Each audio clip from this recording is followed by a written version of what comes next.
Santiago বার্নাব্যুতে গতরাতে এমন এক ম্যাচ দেখা গেল যেখানে ফুটবলের চেয়ে বেশি আলোচনার জন্ম দিলেন এক ব্যক্তি, রেফারি আলেহান্দ্রো কুইন্টেরো গঞ্জালেস। তার কঠোর সিদ্ধান্ত আর রিয়াল মাদ্রিদের পরপর 2 লাল কার্ড বদলে দিয়েছে পুরো ম্যাচের গতিপথ।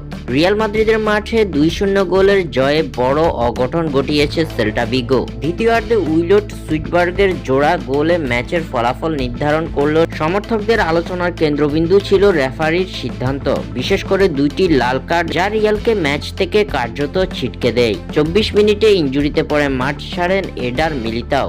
রক্ষণ সাজাতে ব্যস্ত হতে হয় রিয়াল মাদ্রিদকে। প্রথমার্ধে সবচেয়ে পরিষ্কার সুযোগ পান আর্দা গুলের, কিন্তু তার শট অল্পের জন্য পোস্টের বাইরে যায়। অন্যদিকে সেল্টা ভিগো আক্রমণে ছিল চমৎকার ছন্দে। রদ্রিগোজ ও দুরানের প্রচেষ্টায় বারবার পরীক্ষায় পড়েন থিবো কর্তোয়া, আর বিপরীতে প্রতিপক্ষের গোলরক্ষক রাদু ঠেকিয়ে দেন গুলের, ভিনিসিয়াস ও বেলিংহামের বেশ কয়েকটি প্রচেষ্টা। দ্বিতীয়ার্ধে মাঠে নামতেই সেল্টার আক্রমণ আরো ধারালো হয়। ব্রায়ান জারগোজার ক্রসে বুটের বাইরের অংশ দিয়ে দুর্দান্ত ফ্লিকে গোল করে দলকে এগিয়ে দেন সুইটবার্গ। এরপর থেকে ম্যাচের নিয়ন্ত্রণ চলে যায় রেফারি আলেহান্দ্রো কুইন্টেরো গঞ্জালেজের সিদ্ধান্তের দিকে। 62তম মিনিটে প্রথমবার ফ্রান গার্সিয়াকে হলুদ কার্ড দেখান গঞ্জালেস। মাত্র 2 মিনিট পর আরেকটি চ্যালেঞ্জে দ্বিতীয় হলুদ কার্ড দেখিয়ে তাকে মাঠ থেকে বের করে দেন। দুই সিদ্ধান্ত নিয়ে রিয়াল মাদ্রিদের খেলোয়াড়রা তীব্র আপত্তি জানালেও রেফারি তার সিদ্ধান্তে অটল ছিলেন। যোগ করার সময়ে আরেক বিতর্কিত মুহূর্ত তৈরি হয়। আলভারো কারেরাস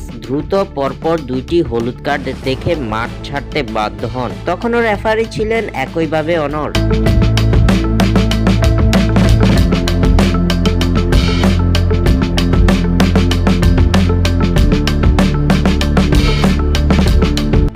জন নিয়ে মাঠে দাঁড়িয়ে থাকা রিয়ালের জন্য এটা ছিল চূড়ান্ত ধাক্কা। শেষ দিকে আশপাশে থ্রু বলে দৌড়ে উঠে এসে থিবো কর্তোয়াকে কাটিয়ে দ্বিতীয় গোলটি করেন সুইটবার্গ। 9 জনের রিয়ালকে তখন আর ম্যাচে ফিরিয়ে আনার কোনো পথই ছিল না। এই হারের ফলে বার্সেলোনার চেয়ে 4 পয়েন্ট পিছিয়ে পড়েছে রিয়াল মাদ্রিদ, আর ম্যাচ শেষে আলোচনার কেন্দ্রবিন্দু থাকে একটাই নাম, রেফারি আলেহান্দ্রো কুইন্টেরো গঞ্জালেস। স্বাক্ষর থেকে সাদবিন ইসলাম।